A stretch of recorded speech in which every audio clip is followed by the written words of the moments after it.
Hello everyone. Once again welcome to our physics class. Hope you all are fine over there. Children, in the previous session we had discussed about self-induction. Also we derived an expression for self-inductance. What do you mean by self-induction? Whenever current flows through a coil, the magnetic flux linked with that coil changes, due to which an EMF is induced in it. In turn, that EMF induces a current in that coil. This is self-induction. But what is about another term, that is mutual induction? Whenever you study about self-induction, it's very important to study about mutual induction too. So what do you mean by mutual induction? From the word itself, you can distinguish between both self and mutual. So mutual means what? An EMF is induced in the coil due to the change in magnetic flux associated with its neighboring coil. Okay, so in the case of self-induction, we will consider about only one single coil. But in the case of mutual induction, we will consider two coils kept close to each other. Okay, so let's discuss about mutual induction, mutual inductance in detail in today's session. So let's get started with today's session, my dear children. Children, as discussed in our introductory video, let's continue with the chapter electromagnetic induction. Today, let's discuss about mutual inductance. So what do you mean by mutual inductance? When two coils are brought in proximity with each other, proximity means near to each other, the magnetic field in one of the coils tend to link with the other. This further leads to the generation of voltage in the second coil. This property of the coil, which affects or changes the current and voltage in a secondary coil, is called mutual inductance. So, if we consider two coils like this, consider this as our first coil, and this coil is connected to a battery, and let this be our second coil, and it is connected to a galvanometer. These two coils are kept very close to each other. So let this be our coil 1, let this be our coil 2. The circuit of coil 1 is switched on. So what happens? Current starts to flow through coil 1 and it behaves like a magnet.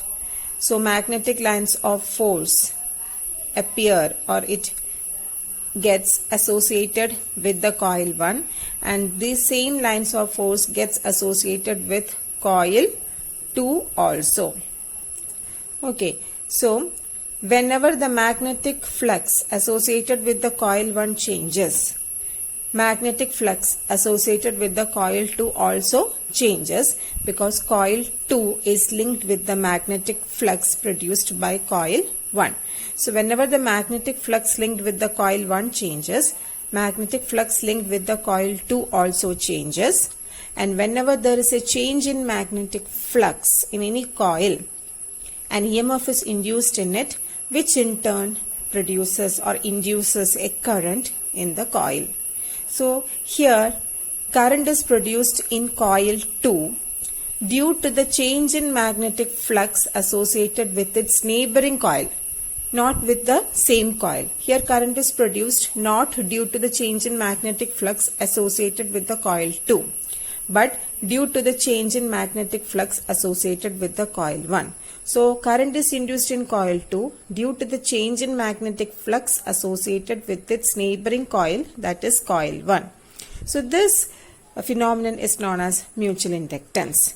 But at the same time, if you look at the coil 1, it has got self-induction. Why? Because in coil 1, current is induced due to the change in magnetic flux associated with the same coil, that is coil 1. So coil 1 is self-induced and coil 2 is mutually induced. Okay, so whenever current is induced in coil 2, galvanometer needle connected to the coil 2 deflects, indicating the presence of the current. Okay, so once the coil 1 is switched on, current flows through coil 1, and when the current increases, flux also increases. So flux of the coil 2 also increases, due to which an EMF is induced in coil 2. And also due to that EMF, a current is induced in coil 2. And this induced EMF opposes the cause of, or opposes its cause. This induced EMF opposes its cause. And what is the cause of induced EMF in coil 2? Change in magnetic flux linked with the coil 1, and the change in magnetic flux is due to the increase in current through the coil 1.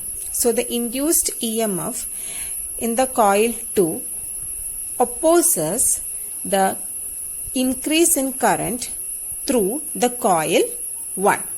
Okay, so based on this concept, let's derive an expression for mutual inductance.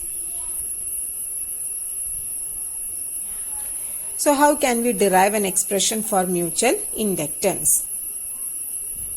Here also we must consider the same two coils. So coil 1 is connected to a battery and coil 2 is connected to a galvanometer. So let this be our coil 1, let this be our coil 2. Now, what is the flux change in coil 2? So the flux change, flux is denoted by the symbol phi, and flux linked with the coil 2 is denoted by phi 2. So the flux change in coil 2 will be directly proportional to current flowing through coil 1. Why? Because the flux linked with the coil 2 changes due to the change in current flowing through the coil 1. So the flux linked with the coil 2 is directly proportional to the current flowing through the coil 1. And this proportionality symbol can be removed by adding a constant, and the constant here is M into I1, and this M, this constant M is our mutual inductance. Okay. Then we know that the induced EMF in coil 2, so induced EMF in coil 2 always opposes the change in magnetic flux, change of rate of magnetic flux. That is the Lenz's law. So what is Lenz's law? Induced EMF equal to minus d phi by dt. And here we are concerned about the change in flux of coil 2. So it will be minus d phi 2 by dt equal to minus d by dt of, what is the expression for phi 2? If we consider this equation as our equation number 1, as per equation number 1, what is phi 2? Phi 2 is mi1. So substitute mi1 here, and equal to minus m into di1 by dt.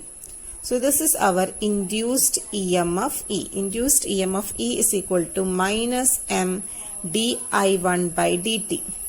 The negative sign indicates that induced EMF opposes the growth of current in coil 1. di1 by dt means the rate of flow of current through coil 1, or the growth of current through the coil 1.